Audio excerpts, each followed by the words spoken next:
कहानी की शुरुआत में हम देखते हैं कि पांचों साथी एक ऊंची बिल्डिंग की छत पर बुरी तरह फंस चुके हैं। चारों तरफ हजारों खूंखार ज़ॉम्बी उनका रास्ता घेर चुके हैं और बच निकलने की कोई उम्मीद नजर नहीं आती। तभी छत का दरवाजा टूटता है और ज़ॉम्बी झुंड बनाकर उन पर टूट पड़ते हैं। एक ज़ॉम्बी अचानक हमला कर देता है, लेकिन लूथर बिना देर किए अपनी गन से उसे ढेर कर देता है। इसके बाद लगातार और भी ज़ॉम्बी छत पर पहुंचने लगते हैं। हालांकि इस टीम के पास भी घातक हथियारों की कमी नहीं थी। सभी मिलकर सामने से दौड़ते हुए हर ज़ॉम्बी पर गोलियों की बारिश कर देते हैं, लेकिन मुश्किल यहीं खत्म नहीं होती। तभी बिल्डिंग का दूसरा गेट भी टूट जाता है और वहां से भी ज़ॉम्बियों का एक बड़ा झुंड उनकी तरफ बढ़ने लगता है। एलिस समय रहते उन्हें देख लेती है और अपनी शानदार निशानेबाजी से एक एक करके सभी ज़ॉम्बियों को खत्म कर देती है। अब पांचों लोग लड़ते हुए बिल्डिंग के अंदर नीचे की तरफ बढ़ने लगते हैं। एलिस बताती है कि नीचे बाथरूम के पास एक गुप्त सुरंग है जो उन्हें यहाँ से सुरक्षित बाहर निकाल सकती है। वे जल्दी से लिफ्ट तक पहुंच जाते हैं, लेकिन किस्मत उनका साथ नहीं देती क्योंकि लिफ्ट का स्विच बिल्कुल काम नहीं कर रहा था। मजबूर होकर सभी लिफ्ट के अंदर घुसकर गेट बंद कर लेते हैं। एलिस अपने साथियों को बचाने के लिए अकेले बाहर खड़ी होकर ज़ॉम्बियों को रोकती रहती है। फिर वह लिफ्ट के ऊपर एक शक्तिशाली बम फेंक देती है। धमाका होते ही लिफ्ट का लॉक टूट जाता है और वह तेजी से नीचे गिरने लगती है। नीचे पहुंचकर लिफ्ट सीधे पानी में जा गिरती है। कुछ ही सेकंड में उसमें पानी भरना शुरू हो जाता है, लेकिन पांचों सही समय पर बाहर निकल आते हैं। जबकि दूसरी तरफ एलिस ने खुद को एक मजबूत रस्सी से बांध लिया। उसने बिना एक पल गंवाए अपनी गन उठाई और ज़ॉम्बियों पर गोलियों की बौछार शुरू कर दी। लेकिन सामने दुश्मनों की तादाद इतनी ज्यादा थी कि हर गिरते ज़ॉम्बी की जगह 10 नए ज़ॉम्बी आ जाते थे। अब उसका मकसद सिर्फ अपने साथियों को बचाना था, इसलिए वह पूरी रफ्तार से छत पर दौड़ने लगी और भागते भागते एक बैग ज़ॉम्बियों के बीच फेंक दिया। उस बैग के अंदर एक टाइम बम पहले से एक्टिव था। देखते ही देखते पूरा झुंड उसके पीछे दौड़ पड़ा, मानो मौत खुद उसका पीछा कर रही हो। जब बचने का कोई रास्ता नहीं बचा तो एलिस ने बिना डरे बिल्डिंग की छत से छलांग लगा दी। उसके पीछे कई ज़ॉम्बी भी अंधाधुंध नीचे कूद पड़े। तभी कुछ सेकंड बाद जोरदार धमाका हुआ। बैग में रखा टाइम बम फट चुका था। विस्फोट इतना भयानक था कि छत पर मौजूद लगभग सभी ज़ॉम्बी पल भर में राख बन गए। रस्सी से बंधी होने की वजह से एलिस हवा में झूलते हुए तेजी से बिल्डिंग के नीचे उतरने लगी। उसने दोनों हाथों में गन थाम ली और बिना रुके गोलियां बरसानी शुरू कर दी, लेकिन उनकी संख्या कम होने का नाम ही नहीं ले रही थी। कुछ ही पलों में एलिस चारों तरफ से ज़ॉम्बियों के झुंड में गिर गई। तभी अंधेरे के बीच लूथर अचानक वहां पहुंचता है। वह बिना अपनी जान की परवाह किए ज़ॉम्बियों पर टूट पड़ता है और लगातार फायरिंग करते हुए एलिस तक पहुंचने की कोशिश करने लगता है। सामने ज़ॉम्बियों का इतना बड़ा झुंड खड़ा था कि आगे बढ़ना लगभग नामुमकिन लग रहा था। तभी एलिस अपनी दोनों पिस्टल नीचे फेंक देती है और अपनी सबसे खतरनाक स्पेशल गन निकालती है। जैसे ही वह ट्रिगर दबाती है, उससे निकले धातु के सिक्के गोलियों की रफ्तार से ज़ॉम्बियों को चीरते हुए निकल जाते हैं। कुछ ही सेकंड में सामने का पूरा रास्ता साफ हो जाता है। मौका मिलते ही एलिस दौड़कर लूथर तक पहुंच जाती है। लूथर तुरंत भारी लोहे का दरवाजा बंद कर देता है, जिससे ज़ॉम्बियों का झुंड बाहर ही फंस जाता है। लेकिन दरवाजे पर लगातार पड़ रहे उनके वार बता रहे थे कि यह रुकावट ज्यादा देर टिकने वाली नहीं है। लेकिन सबसे बड़ा सवाल यही था, आखिर इतने सारे ज़ॉम्बी आए कहां से? इसका जवाब कई साल पहले शुरू हुई एक भयानक घटना में छिपा था। धरती के नीचे बनी अम्ब्रेला कॉर्पोरेशन की एक गुप्त लैब में वैज्ञानिकों ने एक ऐसा वायरस तैयार किया जो इंसानों को पल भर में खूंखार ज़ॉम्बी बना सकता था। लेकिन एक छोटी सी गलती ने पूरी दुनिया को मौत के हवाले कर दिया। सबसे पहले एक लड़की इस वायरस से संक्रमित हुई। इंसानियत खो चुकी उस लड़की ने अपने सामने आए एक व्यक्ति पर हमला कर दिया। उसके एक काटने से वायरस दूसरे शरीर में पहुंच गया, फिर दूसरा तीसरे तक, और देखते ही देखते यह संक्रमण आग की तरह पूरे शहर में फैल गया। कुछ ही दिनों में पूरा शहर जिंदा लाशों से भर चुका था। आखिरकार अम्ब्रेला कॉर्पोरेशन के एक स्नाइपर ने उस पहली संक्रमित लड़की को गोली मार दी, लेकिन राहत ज्यादा देर नहीं टिक सकी। उसने सामने दूसरी बिल्डिंग पर तैनात अपने साथी की ओर देखा ही था कि कोई रहस्यमयी ताकत अचानक दोनों को बेरहमी से मौत के घाट उतार देती है। किसी को समझ नहीं आया कि हमला किसने किया। इसके बाद कहानी हमें अम्ब्रेला कॉर्पोरेशन के उस विशाल अंडरग्राउंड हेडक्वार्टर में ले जाती है, जिसे ज़ॉम्बियों से बचने के लिए जमीन के सैकड़ों फीट नीचे बनाया गया था। वहां अचानक इमरजेंसी अलार्म बज उठता है। कैप्टन अपने सैनिकों को आदेश देता है कि गेट नंबर 2 पर बढ़ रहे अज्ञात खतरे को हर हाल में रोका जाए। लेकिन आदेश पूरा होने से पहले ही स्क्रीन पर दिखाई दे रहा सैनिक किसी अनदेखे हमलावर का शिकार बन जाता है। खतरे की गंभीरता समझते हुए कैप्टन पूरी टीम को बिल्डिंग नंबर 2 की लिफ्ट के सामने तैनात कर देता है। सभी सैनिक हथियार संभालकर सांस रोके लिफ्ट का दरवाजा खुलने का इंतजार करने लगते हैं। तभी अचानक उनके पीछे ऊपर से कोई जोर से जमीन पर उतरता है। सभी घबराकर पलटते हैं, लेकिन इससे पहले कि वे कुछ समझ पाते, लिफ्ट का दरवाजा खुलता है और अंदर कोई भी नहीं होता। अगले ही पल पीछे खड़ी रहस्यमयी लड़की धीरे धीरे आगे आती है। उसका नाम एलिस था। उसका मिशन सिर्फ एक था, अम्ब्रेला कॉर्पोरेशन के कैप्टन को खत्म करना, क्योंकि इसी निर्दयी कॉर्पोरेशन ने पूरी दुनिया को ज़ॉम्बियों की नर्क जैसी दुनिया में बदल दिया था। इसीलिए एलिस यहाँ बदला लेने आई थी। उसने बिना समय गंवाए अपनी जेब से निंजा स्टार निकाले और बिजली जैसी रफ्तार से कई सैनिकों पर फेंक दिया। वह इतनी तेजी से हमला कर रही थी कि किसी को संभलने का मौका ही नहीं मिला। एक ऊंची छलांग लगाकर उसने हवा में कलाबाजी खाई और एक ही वार में 2 सैनिकों के सिर धड़ से अलग कर दिए। अगले ही पल उसकी तलवारें घूमी और सामने बढ़ रहे 2 और सैनिक भी हमेशा के लिए खामोश हो गए। अब बाकी सैनिकों ने एक साथ एलिस पर गोलियां बरसानी शुरू कर दी, लेकिन एलिस ने फुर्ती दिखाते हुए एक सैनिक को अपने सामने ढाल बना लिया। गोलियां उसी के शरीर में धंसती रहीं, जबकि एलिस ने उसी की आड़ से जवाबी फायरिंग कर बाकी सैनिकों को खत्म कर दिया। आखिर में सिर्फ एक सैनिक बचा। एलिस दीवार का सहारा लेकर हवा में उछली और अपनी टूटी हुई तलवार पूरी ताकत से उसकी ओर फेंक दी। तलवार सीधे उसके सिर में जा धंसी और वह भी वहीं ढेर हो गया। मगर यह जीत ज्यादा देर टिकने वाली नहीं थी। कुछ ही सेकंड बाद भारी हथियारों से लैस नई टुकड़ी वहां पहुंच गई। तभी उसने अपनी रहस्यमयी शक्ति का इस्तेमाल किया। अगले ही पल एक भयानक ऊर्जा का विस्फोट हुआ और पूरा ऊपरी फ्लोर सैनिकों समेत तहस नहस हो गया। लेकिन अम्ब्रेला कॉर्पोरेशन का कैप्टन हार मानने वालों में से नहीं था। उसने तुरंत और सैनिक भेज दिए। एलिस उन्हें देख ही रही थी कि पीछे से एक सैनिक ने मौका पाकर उस पर हमला कर दिया। सैनिकों को लगा कि उन्होंने एलिस को खत्म कर दिया है। वे उसकी लाश के पास पहुंचकर यह पक्का करने लगे कि वह सच में मर चुकी है या नहीं। तभी उनके पीछे से 3 लड़कियां धीरे धीरे आगे बढ़ती दिखाई देती हैं। तभी सच सामने आता है, एलिस सिर्फ एक सुपर सोल्जर नहीं थी, बल्कि उसके कई क्लोन भी बनाए गए थे। अब असली एलिस अपने क्लोनों के साथ उनके सामने खड़ी थी। दूसरी तरफ कैप्टन यह सब कंट्रोल रूम के कैमरों से देख रहा था, लेकिन एलिस ने एक सटीक गोली चलाकर कैमरा ही उड़ा दिया। स्क्रीन काली पड़ते ही कैप्टन घबरा गया। उसने तुरंत आदेश दिया कि पूरी मंजिल को सील कर दिया जाए ताकि एलिस किसी भी कीमत पर उसके पास न पहुंच सके। एक अधिकारी ने इसका विरोध किया, लेकिन कैप्टन ने बिना सोचे उसी वक्त उसे गोली मार दी। उसके लिए अपने लोगों की जान से ज्यादा अपनी जान बचाना जरूरी था। जैसे ही सुरक्षा दरवाजे बंद होने लगे, सेक्टर 2 से जोरदार धमाकों की आवाज गूंजने लगी।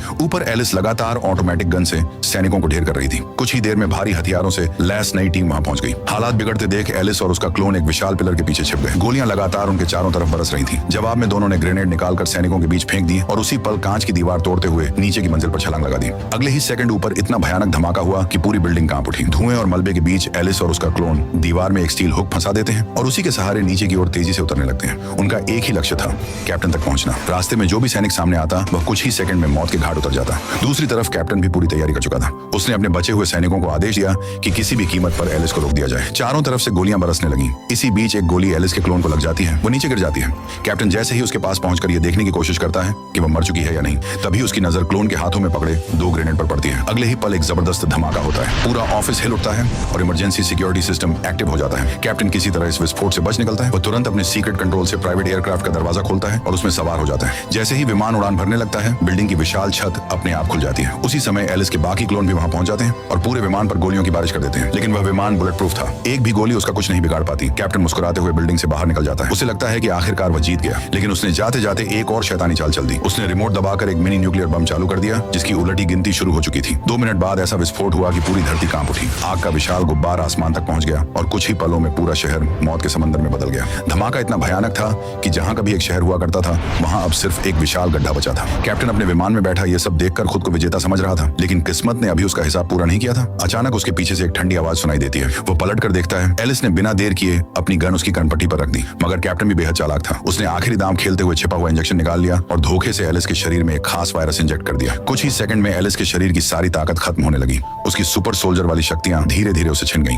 वो घुटनों के बल गिर पड़ी और पहली बार पूरी तरह बेबस दिखाई दी। कैप्टन के चेहरे पर जीत की मुस्कान लौट आई। उसने एलिस को बेरहमी से पीटना शुरू कर दिया। एलिस की हालत हर पल बिगड़ती जा रही थी। आखिर में उसने अपनी गन निकाली और ट्रिगर दबाने ही वाला था, तभी अचानक विमान बेकाबू होकर नीचे गिरने लगा। अगले ही पल वह तेज रफ्तार से एक ऊंचे पहाड़ से टकरा गया। भयानक टक्कर के साथ विमान के टुकड़े टुकड़े हो गए और एलिस तथा कैप्टन दोनों हवा में उछलकर अलग अलग दिशाओं में जा गिरे। ऐसा लग रहा था मानो अब एलिस का बच पाना नामुमकिन है, लेकिन किस्मत अभी उसका साथ छोड़ने वाली नहीं थी। वह किसी तरह उस भीषण धमाके से जिंदा बच निकलती है। इस घटना के लगभग 6 महीने बाद दुनिया की तबाही के बीच पहली बार बर्फ से ढके खूबसूरत पहाड़ दिखाई देते हैं। इन्हीं पहाड़ों के बीच एक जगह थी, अल्केडिया, जिसे बचे हुए इंसानों की आखिरी उम्मीद माना जाता था। एलिस भी उसी उम्मीद का पीछा करते हुए अपने छोटे विमान से वहां पहुंचने निकलती। उसे जरा भी अंदाजा नहीं था कि उसकी यह उड़ान उसे मौत के सबसे करीब ले जाने वाली है। अपने कैमरे में हर पल रिकॉर्ड करती हुई एलिस एक सुनसान टापू पर विमान उतारती है। लेकिन यह अल्केडिया नहीं था, बल्कि एक ऐसा द्वीप था जहां इंसानियत बहुत पहले खत्म हो चुकी थी। यहाँ मौजूद हर इंसान अब ज़ॉम्बी बन चुका था। पूरा आइलैंड टूटे और छोड़े हुए विमानों से भरा पड़ा था। इन्हें देखकर साफ समझ आता था कि न जाने कितने लोग अपनी जान बचाकर यहाँ तक तो पहुंच गए,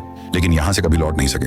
सच्चाई जानने के लिए एलिस धीरे धीरे बीच की तरफ बढ़ती है। तभी एक पुराने विमान के अंदर हलचल होती है। वह तुरंत अपनी दोनों बंदूकें निकाल लेती है। दिल की धड़कनें तेज हो जाती हैं। लेकिन जैसे ही वह विमान के पास पहुंचती है, अंदर से सिर्फ चमगादड़ों का झुंड उड़कर बाहर निकलता है। एलिस राहत की सांस भी नहीं ले पाती कि अचानक पीछे से कोई जोरदार मुक्का उसके चेहरे पर मार देता है। इससे पहले कि वह संभल पाती, सामने खड़ी रहस्यमयी लड़की चाकू लेकर उस पर टूट पड़ती है। दोनों के बीच जबरदस्त हाथापाई शुरू हो जाती है। आखिरकार एलिस एक जोरदार किक मारकर उसे बेहोश कर देती है। लेकिन जब वह उस लड़की का चेहरा देखती है तो उसके पैरों तले जमीन खिसक जाती है। वो कोई दुश्मन नहीं, बल्कि उसकी पुरानी दोस्त क्लेयर रेडफील्ड थी, जिसे एलिस ने कभी सुरक्षित जगह भेजा था। एलिस उसकी जांच करती है तो उसके सीने पर एक अजीब सी मशीन लगी हुई दिखाई देती है। रात होने तक उसे एक और दर्दनाक सच्चाई का पता चलता है। क्लेयर अपनी सारी याददाश्त खो चुकी थी। उसे अपना नाम तक याद नहीं था और वह एलिस को भी पहचान नहीं पा रही थी। सुबह होते ही एलिस उसे अपने साथ विमान में बैठाकर अल्केडिया की ओर निकल पड़ती है। रास्ते भर वह उसे इस बर्बाद दुनिया की कहानी सुनाती है। कैसे टी वायरस ने पूरी धरती को निगल लिया, कैसे कोई भी शहर अब सुरक्षित नहीं बचा और कैसे अम्ब्रेला कॉर्पोरेशन अब भी सैटेलाइट के जरिए हर जीवित इंसान पर नजर रख रही है। क्लेयर चुपचाप उसकी बातें सुनती रहती है, क्योंकि उसे अपना अतीत याद ही नहीं था। एहतियात के तौर पर एलिस ने उसके हाथ भी बांध रखे थे। कुछ देर बाद उनके सामने लॉस एंजल्स दिखाई देता है। कभी रोशनी से जगमगाने वाला यह शहर अब राख का ढेर बन चुका था। टी वायरस ने यहाँ ऐसी तबाही मचाई थी कि पूरी जिंदगी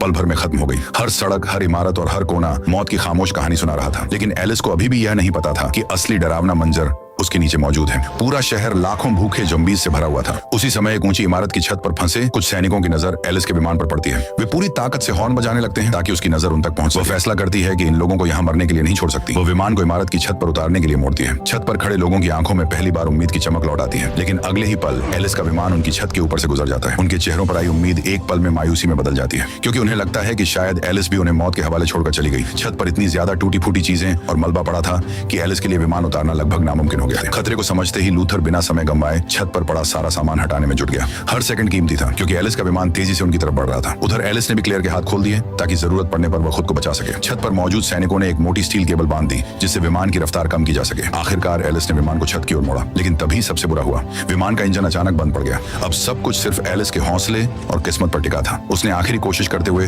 विमान को किसी तरह छत पर उतार तो दिया, लेकिन उसकी रफ्तार इतनी ज्यादा थी कि उसे रोक पाना असंभव लग रहा था। सैनिक पूरी ताकत से केबल पकड़कर विमान रोकने की कोशिश करते हैं, लेकिन विमान उनकी ताकत से कहीं ज्यादा भारी था। वह छत की दीवार तोड़ता हुआ आधा बाहर लटक जाता है। नीचे मौत का समंदर खड़ा था। अगर विमान 1 इंच भी और खिसक जाता तो उसमें बैठे सभी लोग सीधे ज़ॉम्बियों के बीच गिर जाते। उसी नाजुक पल में लूथर अपनी जान की परवाह किए बिना दौड़ता है और छलांग लगाकर विमान के पिछले हिस्से को पकड़ लेता है। उसके बाद बाकी लोग भी पूरी ताकत लगाकर विमान को धीरे धीरे वापस छत पर खींच लेते हैं। खतरा टलते ही एलिस और क्लेयर विमान से बाहर निकलते हैं। सभी लोग राहत की सांस लेते हैं। लूथर मुस्कुराते हुए अपना परिचय देता है और एलिस से हाथ मिलाता है। फिर वह क्लेयर की तरफ हाथ बढ़ाता है, लेकिन क्लेयर बिना कुछ बोले उसे अनदेखा करके आगे बढ़ जाती है। उसकी खोई हुई यादें उसके व्यवहार में साफ दिखाई दे रही थीं। छत पर मौजूद सभी लोगों को यकीन था कि अल्केडिया ने एलिस को उन्हें बचाने भेजा है, लेकिन एलिस उनकी उम्मीदें टूटने से नहीं रोक पाती। वो सच बता देती है कि उसे भी अल्केडिया के बारे में कुछ नहीं पता। लूथर फिर एलिस को एक दूरबीन देता है और समुद्र की तरफ देखने के लिए कहता है। दूरबीन से देखने पर एलिस की आंखें फैल जाती हैं। जिसे वह अब तक कोई सुरक्षित शहर समझ रही थी, वह दरअसल अल्केडिया नाम का एक विशाल जहाज था जो समुद्र के बीचों बीच खड़ा था। वहीं से लगातार रेडियो सिग्नल भेजे जा रहे थे। अब सबको समझ आ चुका था कि अगर उन्हें जिंदा बचना है तो पहले इस ज़ॉम्बियों से भरे शहर से निकलकर उस जहाज तक पहुंचना होगा। रात ढलते ही पूरी बिल्डिंग सन्नाटे में डूब जाती है। मुख्य दरवाजा लोहे की भारी रुकावटों से बंद कर दिया गया था, इसलिए फिलहाल ज़ॉम्बी अंदर नहीं आ पा रहे थे। सब लोग एक साथ बैठकर खाना खाते हैं। इतने दिनों बाद शायद ये उनका सबसे शांत पल था,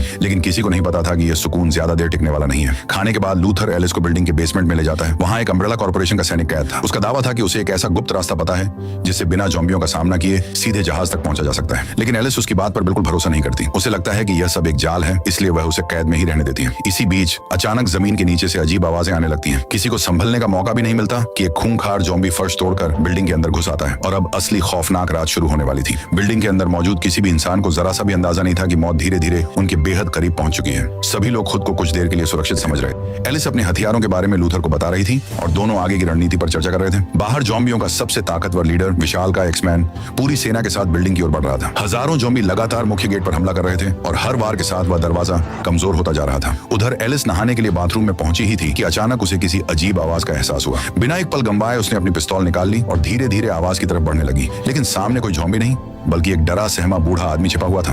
वह कांपती हुई आवाज में एलिस से माफी मांगने लगा। तभी एलिस के पीछे से वही ज़ॉम्बी छिपट पड़ा। एलिस ने पलटकर बिना देर किए गोली चला दी और उसे वहीं ढेर कर दिया, लेकिन अगले ही पल एक दूसरा ज़ॉम्बी जमीन फाड़कर बाहर निकला, बूढ़े आदमी को पकड़ लिया और उसे चीखते हुए सुरंग के अंदर घसीट ले गया। जब सभी लोग वहां पहुंचे तो उनके होश उड़ गए। फर्श के नीचे पूरी सुरंगों का जाल था और उनमें अनगिनत ज़ॉम्बी घूम रहे थे। अब यह साफ हो चुका था कि यह बिल्डिंग भी सुरक्षित नहीं रही। एलिस ने बताया कि उसके विमान में सिर्फ 2 लोगों के बैठने की जगह है। ये सुनते ही सबके चेहरों से उम्मीद गायब हो गई। किसी के पास कोई रास्ता नहीं बचा था। आखिरकार मजबूरी में उन्होंने उस कैद किए गए अम्ब्रेला सैनिक को आजाद कर दिया। उसने दावा किया कि उसे यहाँ से बाहर निकलने का गुप्त रास्ता पता है। वह सबको एक बड़े लोहे के गेट तक ले गया जिसके पीछे एक भारी टैंक खड़ा था। सबको लगा कि अब शायद बचने की उम्मीद मिल गई है। योजना यह थी कि टैंक में बैठकर ज़ॉम्बियों को कुचलते हुए सीधे समुद्र तक पहुंचा जाए, लेकिन तभी पता चला कि गेट अंदर से लॉक है। सैनिक बोला कि वह गैस कटर से इसे काट देगा। इतने में बाहर से जोरदार धमाके सुनाई देने लगे। एक्समैन अपनी विशाल कुल्हाड़ी से गेट पर लगातार वार कर रहा था। हर चोट के साथ पूरा बेसमेंट कांप उठता था। उसे देखकर क्लेयर के चेहरे का रंग उड़ गया। उधर एलिस, व सैनिक और एक बहादुर लड़की हथियार लेने बेसमेंट की तरफ बढ़े, लेकिन वहां पूरा बेसमेंट पानी से भर चुका था। सैनिक ने धीमी आवाज में कहा, सावधान रहना, इस पानी में हम अकेले नहीं हैं। ये सुनते ही माहौल और भी डरावना हो गया। एलिस सबसे पहले पानी में कूद गई। बाकी दोनों भी उसके पीछे उतर गए। अंधेरे पानी के भीतर हर तरफ मौत छिपी हुई थी, लेकिन उसी पल पानी के भीतर से एक ज़ॉम्बी बिजली की रफ्तार से आया और उस लड़की को पकड़कर गहराई में खींच ले गया। इसके तुरंत बाद एक और ज़ॉम्बी एलिस पर टूट पड़ा। उसने अपनी तलवार सीधा उसके खुले जबड़े के आर पार घुसा दी। कुछ ही सेकंड में चारों तरफ से कई ज़ॉम्बी पानी से निकलकर हमला करने लगे। किसी तरह लड़ते हुए एलिस और सैनिक बेसमेंट के अंदर बने हथियारों वाले कमरे तक पहुंचे और भारी दरवाजा दरवाजा बंद कर दिया।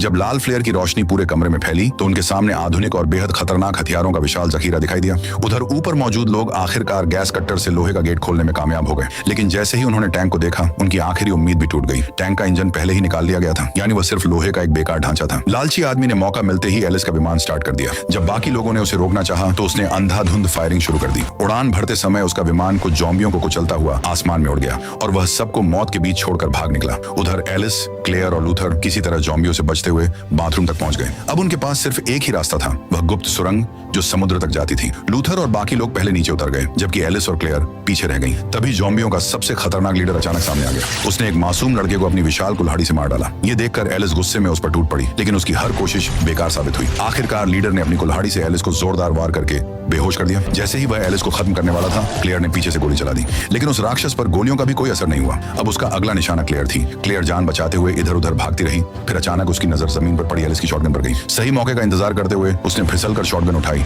और सीधा फायर कर दिया। धमाके से ज़ॉम्बी लीडर घुटनों पर आ गिरा। सबको लगा कि वह मर चुका है, लेकिन अगले ही पल उसने उठकर अपनी कुल्हाड़ी क्लेयर की तरफ फेंक दी। ठीक समय पर होश में आई एलिस ने क्लेयर को बचा लिया और अपनी दूसरी शॉटगन से उसका सिर उड़ा दिया। इस बार वह हमेशा के लिए खत्म हो गया। दोनों सुरंग में पहुंची जहां लूथर उनका इंतजार कर रहा था, लेकिन किस्मत ने फिर धोखा दिया।